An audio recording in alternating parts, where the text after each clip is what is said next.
வணக்கம் உறவுகள், நண்பர்கள், தமிழ் சொந்தங்கள் எல்லாம் நீங்கள் எப்படி இருக்கிறீங்க? நல்லா இருப்பீங்கன்னு நான் நினைக்கிறேன். நானும் அதே போல் நல்ல சுகபலத்தோடு இருக்க தேவன் கிருபை செய்தார்.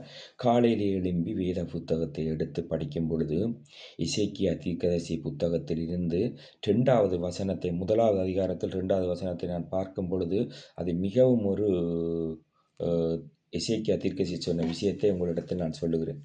வானங்களை கேளுங்கள், பூமிகளை கேளுங்கள், கர்த்தர் பேசுகிறார். நான் பிள்ளைகளை வளர்த்து ஆதரித்தேன், அவர்களோ எனக்கு விரோதமாக கலகம் பண்ணினார்கள். அல்லேலூயா. ஆண்டவருடைய வார்த்தையை மாத்திரம் சொல்லிவிட்டு அதுக்கு பிறகு நான் என்னுடைய விடயங்களை பற்றி பேசுவோம். சரிதானே?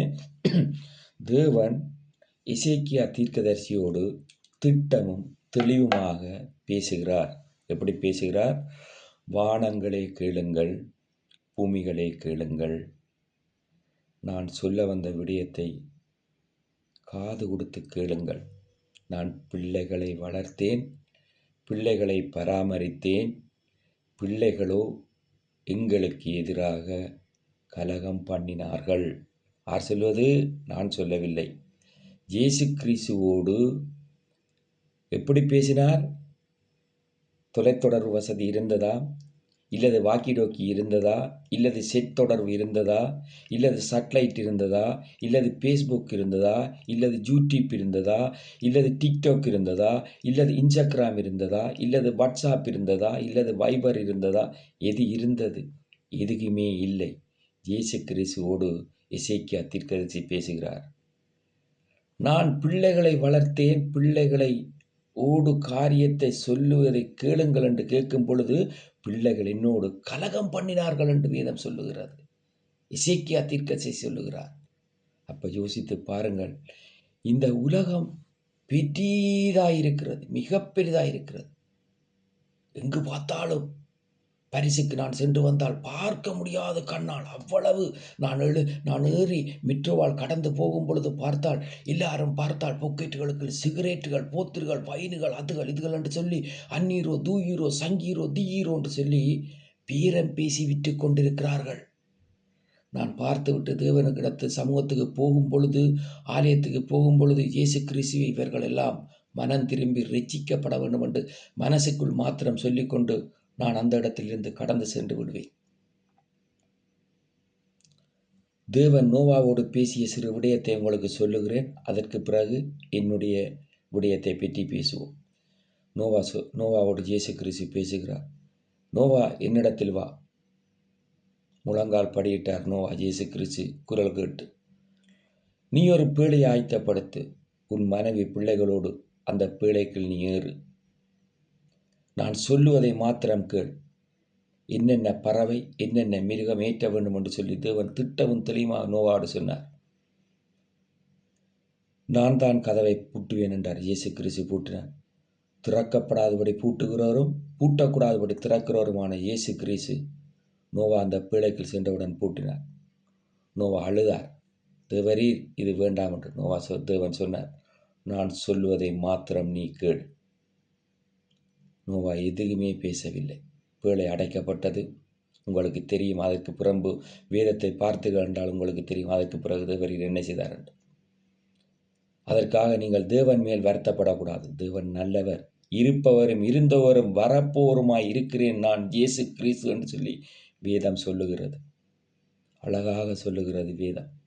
ஆதலால் எல்லோரும் மனம் திரும்புங்கள், சபையை தேடுங்கள், சபையில் கூடுங்கள். அப்பம் விற்பதும் திராட்சை ரசத்தை தேவனுக்கு முன்பாய் பருகுவதும் சபையில் மாத்திரம்தான் நாங்கள் செய்ய முடியும் என்று சொல்லி என்ன சொல்லுகிறது?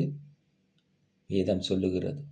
ஆனால் நீங்கள் ஒரு கேள்வியை கேட்கலாம். என்னுடைய யூடியூப் ஃபேஸ்புக்கை பார்த்துவிட்டு வீடுகள் தோறும் அப்பம் பித்தார்கள் என்று சொல்லி பவுல் சொல்லுகிறார் என்று சொல்லி நீங்கள் கேட்கலாம்.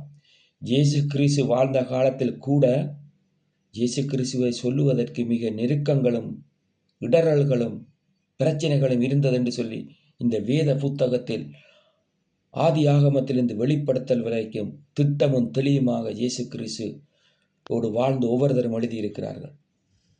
கோத்திரங்களை விசாரிப்பேன் என்று தேவன் சொல்லுகிறார். நான் நியாயாதிபதி அல்ல, இயேசு கிறிஸ்து நியாயாதிபதியாக இருக்கிறார். ஆதலால் நான் என்ன சொல்லுகிறேன் இந்த காலை வேளையில் என்று சொன்னால், மனம் திரும்புங்கள். நீங்கள் வசனத்தில் கட்டப்பட்டவர்களாய் இருந்தாலும் ஒவ்வொரு பரிசுத்த ஓய்வு நாளிலும் சபைக்கு செல்லுங்கள். என்னுடைய நண்பர்கள், என்னுடைய உறவுகள், என்னுடைய தமிழ் சொந்தங்கள், என்னை அதிகம் நேசிக்கிற ஒவ்வொருவருக்கும் சொல்லுகிறேன். நீங்கள் உலகத்தில் வாழ்ந்து உலகத்தோடு உங்களை முடித்து கொண்டு விடலாம் என்று நீங்கள் நினைக்காதீர்கள். 3 இடம் இருக்கிறது மரித்தா பிறகு. ஒன்று பரலோகம், ஒன்று பரதேசி, ஒன்று பாதாளம். இந்த 3 இடத்தில் நீங்கள் போகக்கூடாத இடம் பாதாளம். நீங்கள் பரதேசிக்கு சென்று விட்டால் கூட அங்கும் இயேசு கிறிஸ்துவினுடைய செயல்களை லேசாக காண முடியும். பரலோகத்தில் கபிரியேல் தூதன் இருந்தான், மேட்டுமை பாராட்டினான், பெருமை பாராட்டினான். இயேசு கிறிஸ்து சொன்னார், இங்கும் வந்து உன்னுடைய வேலையை காட்ட தொடங்கி விட்டியா என்று சொல்லி கபிரியேல் தூதனை பரலோகத்தில் இருந்து இயேசு கிறிஸ்து அவனை தள்ளி கீழே விழுத்தினார் பாதாளத்தில் என்று வேதம் சொல்லுகிறது. அருமையான தேவ ஜனங்களே, நான் தேவனுடைய பிள்ளையாக இருக்கிறேன். எனக்கு சபை, எனக்கென்ற ஒரு சபை கிடையாது. ஆனால் நான் எனக்கு ஒரு சபையை, அருள் பிரதருடைய சபையை நான் தெரிந்திருக்கிறேன். எனக்காக நான் அங்கு போய் சிறிய விடயங்களை கூட அழகாக காதில் கேட்டு, அருமையாக கேட்டு, கீழ்ப்படிவோடு நடந்து கொண்டிருக்கிறேன். தேவரீர் என்னோடு கூட இருக்கிறார். இன்று உங்களுக்கு வேதத்தை பற்றி சொல்ல வேண்டியது என்னுடைய கடமை. அடுத்த கட்டத்துக்கு வருவோம். அதே போல் சட்டங்கள் மிக நெருக்கமாக இருக்கிறது. சட்டங்கள் மிக மிக மிக நெருக்கமாக வந்து கொண்டிருக்கிறது. இப்பொழுது இலங்கை அகதி அந்தஸ்தை பிரான்ஸ் நாடு நீக்கி இருக்கிறது. அது இனி இலங்கை ஆக்களுக்கு அகதி அந்தஸ்து இல்லை என்று சொல்லி நீக்கியிருக்கிறது. அதை குறித்து நான் அழகான ஒரு காணொளி ஒன்று உங்களுக்கு சொல்லுவேன். ஏன், எதற்காக, என்னத்துக்காக என்று சொல்லி சரியான ஒரு தெளிவான விளக்கத்தோடு நான் சொல்லுவேன். அது சொல்வதற்கு முன் நான் நிறைய விடயங்களை கலந்தாலோசிக்க வேண்டும். நான் சொல்ல முடியுமா சொல்லக்கூடாதாண்டு கலந்து ஆலோசித்துத்தான் சொல்லுவேன். என்னுடைய யூடியூப்பிலும் என்னுடைய ஃபேஸ்புக்கிலும் அது வரும். ஏனென்று சொல்லி அதற்காக என்னுடைய இலங்கை மக்கள் யாரும் நீங்கள் வசனப்படவோ பயப்படவோ வேண்டாம். ஆனால் சட்டம் பொல்லாததாக இருக்கிறது. சட்டத்துக்குள் நீங்கள் அமைதியாக இருங்கள். தேவையில்லாத விடயங்களை நீங்கள் செய்து தேவையில்லாமல் சிக்கிக் கொண்டீர்கள் என்று சொன்னால் பெரிய சிக்கலுக்குள் போய்விடுவீர்கள். ஆதலால் நீங்கள் உங்களுடைய வேலிடம், உங்களுடைய இருப்பிடம், உங்களுடைய வாழ்க்கையை மாத்திரம் பார்த்து கொள்ளுங்கள்.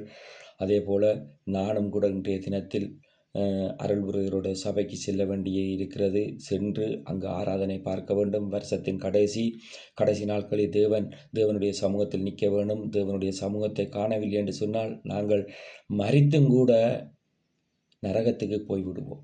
அதனால் நான் தேவனிடம் கேட்பது, நான் நரகத்துக்கு போகக்கூடாது. ஆனால் பரதேசியில் இருக்கிறதற்கு எனக்கு கிருபை இரக்கம் பாராட்டும். பரலோகத்துக்கு போவதென்பது சாதாரண காரியமல்ல. அது வாயால் சொல்லக்கூடியது மாத்திரம்தானே தவிர பரலோகத்துக்கு நாங்கள் போவதற்கு இன்னும் நாங்கள் இன்னும் 100 ஆண்டுகள் வாழ்ந்தால் கூட நாங்கள் எங்களை சரி செய்து கொண்டு பரலோகம் போவோமான்னு சொல்லி பார்த்தால், எங்களுடைய பாட புத்தகத்தை டீச்சர்மார் படிப்பித்து விட்டு கொப்பிகளில் கேள்வி எழுதிவிட்டு கேள்விக்குறி போடுவது, பிறகு நாங்கள் விடை எழுதுவது மாதிரித்தான் வாழ்க்கை இருக்கும் பரலோகம் செல்வது. ஆதலால் நான் ஒன்று மாத்திரம் சொல்லுகிறேன், நீங்கள் ஒவ்வொருவரும் தேவரை தேடுங்கள். வருஷ கடைசிக்குள் வந்துவிட்டோம். தேவனுடைய சமூகத்தை நீங்கள் பிடித்து கொள்ளுங்கள். தேவன் உங்களை விடுவிப்பார். தேவன் அல்லாமல் உங்களுக்கு எந்த விதமான ரட்சிப்பும் இல்லை, எந்த விதமான மீட்பும் அல்ல. நான் இப்பொழுது காலையில் எழுந்து உங்களுக்கு அழகான ஒரு விஷயத்தை சொல்லியிருக்கிறேன்.